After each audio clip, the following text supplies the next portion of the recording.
Class 8-এর Bangla Pather Panchali লিখেছেন বিভূতিভূষণ বন্দ্যোপাধ্যায়। হরিহরের সঙ্গে মহাজন বাড়িতে গিয়ে অপু কীভাবে প্রথম নিজেদের দারিদ্র্য সম্পর্কে সচেতন হলো লেখো। বাবার সঙ্গে শিষ্যের বাড়ি গিয়ে অপু প্রথম নিজেদের দারিদ্র্য সম্পর্কে সচেতন হয়েছিল। ছোট থেকে অপুর নিজেদের জীবনযাত্রার মান সম্পর্কে কোনো ধারণা ছিল না, কারণ আর কোনো উন্নত জীবনযাপন প্রণালী সে কখনো দেখেনি।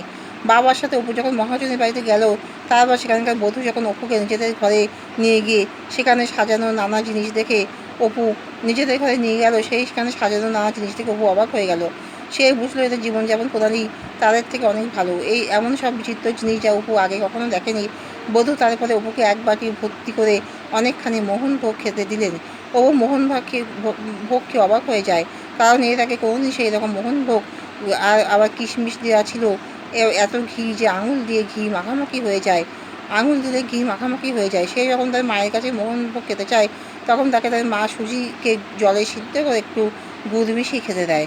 সে সেদিন ভাবলো যে মা হয়তো এমন মোহনভোগ বানাতে জানেন না। তার মায়ের হাতের মোহনভোগ এবং এই মোহনভোগের আকাশ পাতাল তফাৎ। তখন তার মা ও দিদির জন্যে করুণা ও সহানুভূতি জেগে উঠল। সেদিন বুঝলো তার মা বড় গরিব। এখানেই শেষ করলাম।